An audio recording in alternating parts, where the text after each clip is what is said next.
This morning, I took a picture, one of my favorite pictures of my mother, and I posted it on Facebook just to celebrate Mother's Day. But as I sat there and I looked at that picture, and I remembered my mother, and I remembered my mother's body, I remembered my mother's mind, I remember how my mother talked. And yet now, it's now 9 years later, my mother made her transition out of this planet, out of this body, out of this mind. And I asked the question, who was my mother? Was she just this body? Was she just the mind that I know? Who was she? Was she so much more? Then I reflected back to being in India in 2016. And I can remember being with a guru there, and he was asking me the question, who are you? What is life? And I would give him all these answers. And so today what I thought I would do is, I thought I would explore the answer to life's ultimate question. And that question is, who am I? The thing that we always do when we do that is we talk about, hi, I'm Lee. Well, wait a second. Lee is a label. Oh, I'm a minister.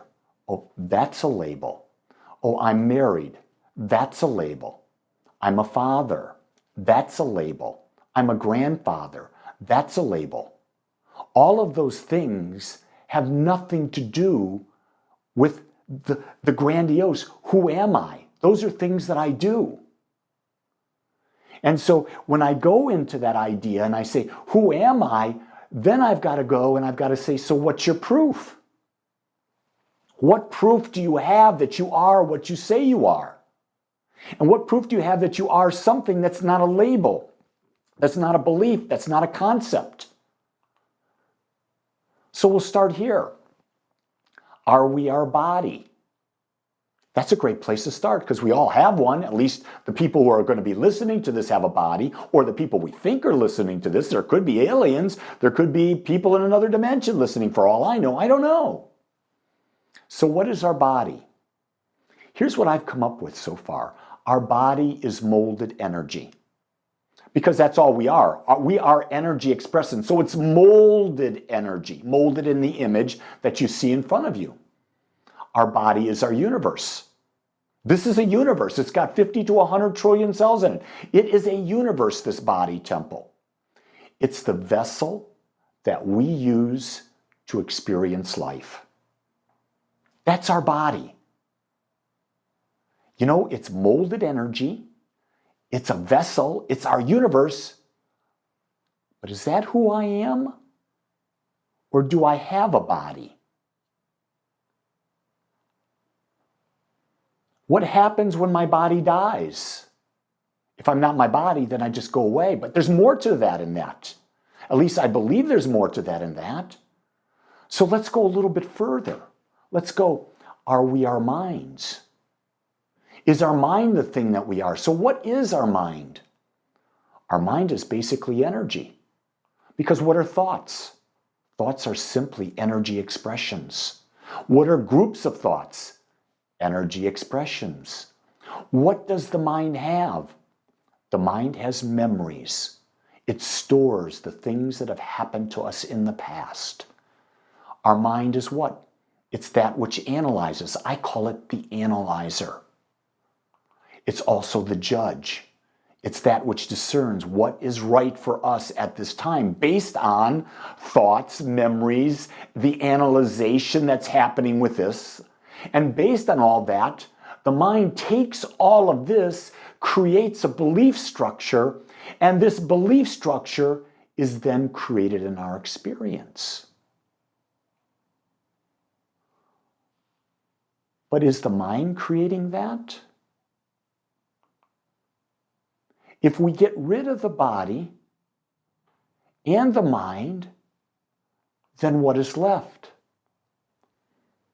The best that I've come up with is it's that which is within us that observes. It is the witness. It is that which the mind transmits and it sees through. And you know, when you think about it, and you go back to the reflection of meditation, meditation is always about becoming the observer. To sit and observe what is happening in the body, to observe what is happening in the mind, and to really detach from that. So this observer is the mind, or is possibly who I am. But what is this observer? Here's the best answer I've got. I don't know. I truly don't know. So when it comes to the question of who am I don't know who I am. I can describe the experiences I've had. I can describe what I'm doing in this life right now.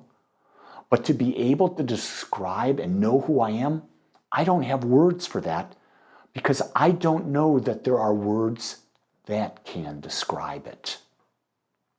I find that the deeper I go into meditation, the more I'm able to experience gaps between my thoughts. And the more I go into meditation, the wider the gaps become. Now, the key thing is that when I'm in the gap between my thoughts, I don't know I'm there.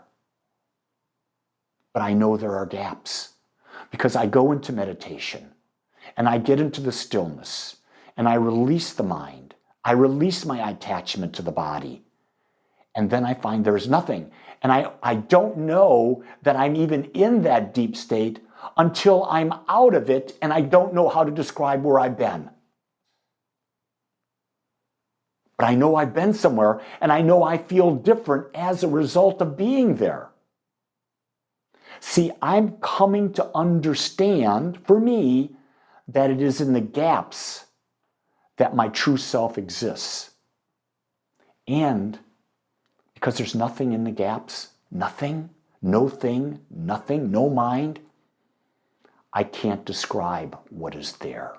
I have no idea to describe it. This is the best I've got. This is the best I come up with, and I've been praying and meditating about this all week. I've come to realize that I don't know who I am.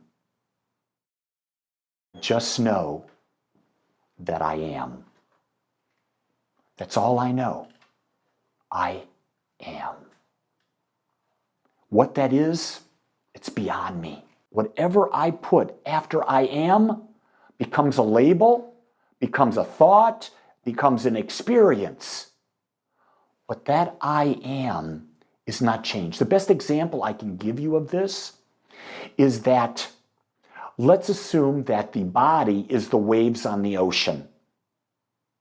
Okay? The waves on the ocean. And let's assume that the mind is the wind. And as the wind hits the ocean, it causes the waves to be bigger or smaller or whatever.